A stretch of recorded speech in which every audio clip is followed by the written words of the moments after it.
में पढ़ा जाता है, कॉइन, डाइस, कार्ड और क्या ball.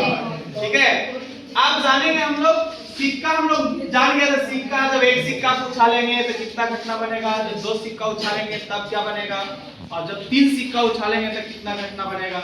Total number of sample space हम लोग सिक्का थ्रोइंग का देख लिए थे। ठीक है, अब देखेंगे हम लोग पासा, जिसको हम लोग क्या बोलते हैं, ठीक है। जब एक पासा को एक बार उछालेंगे, जब एक पासा को क्या करेंगे हम लोग एक बार उछालेंगे, जब एक पासा को एक बार उछाला जाता है तो बनी कुल घटनाएं, total number of sample space 6 होगा। वो 6 कौन कौन होता है, तो 1 2 3 4 5 6। ठीक है, ये टोटल 6 घटना है। इस पे क्वेश्चन पूछा जाएगा आपको, जब एक पासा को एक बार उछालते हैं, जब एक पासा को एक बार उछालते हैं तो दो से बड़ी संख्या आने की क्या प्रोबेबिलिटी होगा। जब दो से बड़ी, तो दो से बड़ा इसमें कौन कौन है, 3 4 5 6, यानी 4 घटना बना, 4 और नंबर ऑफ सैंपल स्पेस 6 मतलब 2/3। इसका प्रोबेबिलिटी क्या हो गया, 2/3। ऐसे पूछ देगा आपसे कि जब एक पासा को एक बार उछाला जाता है, जब एक पासा को एक बार उछाला जाता है तो पासे पर यानी दो के विपरीत सतह, जो पासा पर दो दिखता है उसके विपरीत सतह पे आए डिजिट का प्रयोग बताना है।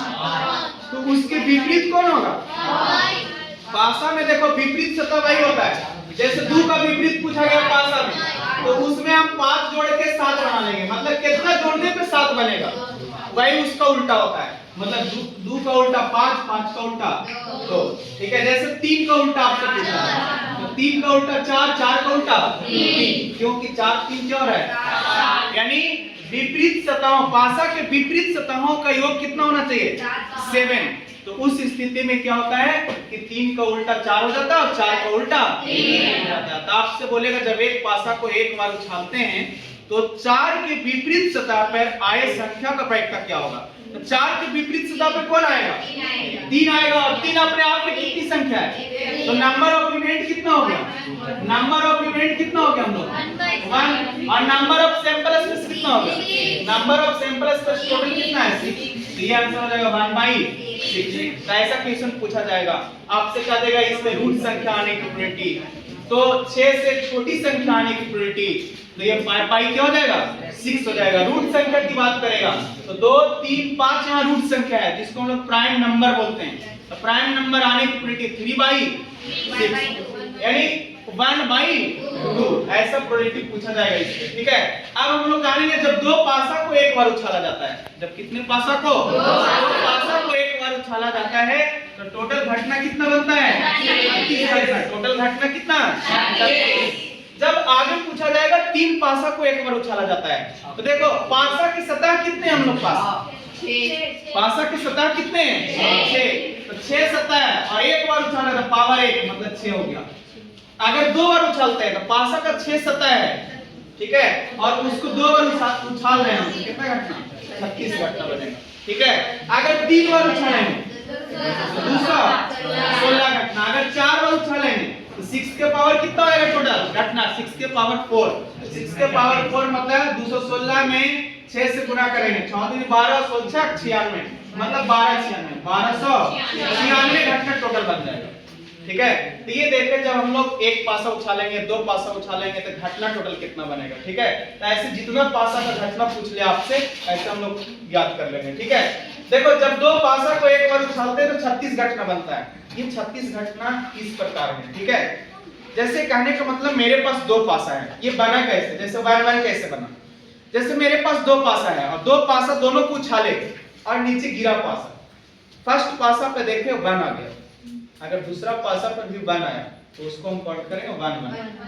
और अगर हम ऐसा देखें कि फर्स्ट पासा अगर 1 1 नहीं आके ऐसा भी हो सकता है कि फर्स्ट पासा पे 6 आ गया होगा और सेकेंड पासा पे 5 आया होगा, तो 6 5 है कहीं पे, तो देखो 6 5 भी है। तो ऐसे करते करते कितना घटना टोटल बना, 36 घटना बना। इससे क्वेश्चन पूछा जाएगा कि जब 2 पासा को एक बार उछालते हैं, जब 2 पासा को एक बार उछालते हैं तो दोनों पासों पे आए यानी से समान संख्या आने की प्रोबेबिलिटी क्या होगी। तो समान संख्या कौन कौन है, 1 2 3 4 5 और 6। ठीक है, समान संख्या है। तो समान संख्या 6 मतलब नंबर ऑफ इवेंट कितना हो गया और नंबर ऑफ सैंपल कितना हो गया, तो ये काट के क्या हो जाएगा 1/6। ऐसा प्रोबेबिलिटी निकाल लेंगे। अगर आपसे कहेगा दोनों पासों पे आए संख्या समान नहीं होना चाहिए, तो जब समान नहीं होगा तो 6 को समान है तो टोटल घटना 36 है, 36 में से 6 घटा लेंगे कितना बचेगा 30, मतलब नंबर ऑफ इवेंट क्या हो गया 30 और उसके बाद टोटल नंबर ऑफ सैंपल कितना है 36, ये काटेंगे यानी कितना 5/6 हो गया। ये प्रोबेबिलिटी ऐसे निकालेंगे।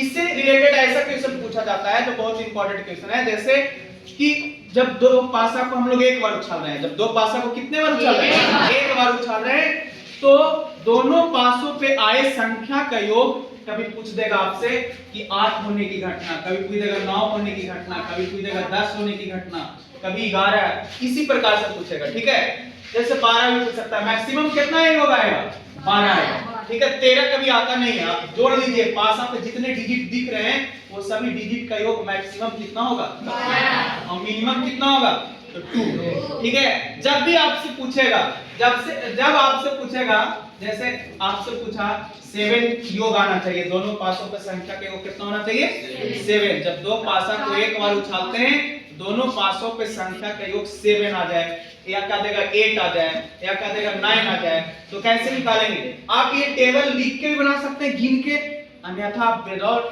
गिने हुए बना सकते हैं। जैसे देखो क्या है ये, यानी 12 लाना हमको, कितना लाना है 12, यानी योग चाहिए 12 आपको, 12 होने की प्रोबेबिलिटी। 12 क्या आएगा तो 6 6 1, तो एक घटना है 1 बटा टोटल घटना कितना 36, तो 1/, क्या हो गया 36। अगर आपसे बोल देगा 10 होने की घटना, तो हम इधर काउंट नहीं करेंगे, इसको गिनेंगे नहीं। जैसे ऐसे गिनना है, एक हो गया, एक ये 2 हो गया, एक ये 3 हो गया, तो 3 घटना ऐसे गिन के भी बना सकते हैं। और नहीं तो आप क्या करेंगे, अगर आपसे कहेगा योग 10 होने की प्रोबेबिलिटी, तो आप 13 में से 10 को घटाएंगे। 13 में से कितना घटाएंगे 10 को, 13 में से 10 गया कितना बचा 3, तो 3 बटा मतलब 3 बटा क्या रहा था 3 बटा 36, मतलब 1 बटा 12 प्रोबेबिलिटी हो गया। ठीक है, ये किसका प्रोबेबिलिटी है? जब दोनों पासों पे संख्या का योग कितना होना चाहिए 10 होना चाहिए। अगर आपसे पूछ दिया अगर 9, तो 13 में से 9 घटाएंगे, 9 4 13, मतलब 4 बचा, तो 4 बटा 36, ये है किसका योग? दोनों पासों पे आए संख्या का योग कितना होना चाहिए 9। अगर 7 पूछेगा तो 13 में से घटाएंगे 6 बटा 36, 6 बाई क्या 36। लेकिन अगर आपसे पूछेगा 2 3 4 5 6, ये पूछ देगा। ठीक है, यानी कहेगा जब दो पासा को एक बार उछालते हैं तो दोनों पासों पर आए संख्या का योग 6 होने की प्रोबेबिलिटी क्या है? तो देखो इस टेबल में 6 कहां आ रहा है, तो 6 देखो एक यहां है, 4 और 2 6, 5 और 1 6, और देखो 3 और 3 6, 2 और 4 6, और 1 और 5 6। ठीक है, देखो कितना घटना हुआ 1 2 3 4 5। देख तो ऐसे हुआ कि काउंट करेंगे हम 5, और विदाउट काउंट किए हुए भी बना सकते हैं हम लोग। जैसे क्या देगा आपको योग 6 होना चाहिए, तो 6 में से 7 पर यानी 2 से लेकर 6 तक का योग की बात करेंगे तब ऐसे करेंगे, और जब 7 से लेके 12 तक का योग करेगा तो हम लोग घटाएंगे 13 में से जितना का योग कहेगा उतना निकाल लेंगे संख्या। ठीक है, घटा के। और अगर 2 से लेकर 6 तक कहेगा तो 2 से 6 तक में हम क्या करेंगे, जैसे 6 का योग तो 6 में से 1 घटा लेंगे 5 और टोटल लिख देंगे 36। तो ये आंसर हो जाएगा। मतलब योग दो पासों पर आए संख्या का योग कितना होगा 5 बटा 36। हम लोग गिने भी थे 1 2 3 4 5। अगर आगे जाके क्या देगा 4 होने की प्रोबेबिलिटी बताइए, दोनों पासों पर आए संख्या के योग 4 होना चाहिए, तो 4 में से 1 घटा लेंगे 3 बटा 36। तो ये मतलब जल्दी काउंट करने का तरीका, ये नहीं लिखेंगे फिर भी आप लोग उसको बना लेंगे। तो इस प्रकार से इस पे क्वेश्चन पूछा जाता है। ठीक है, अब हम लोग देखेंगे, देखो ये टास्क ये हम लोग का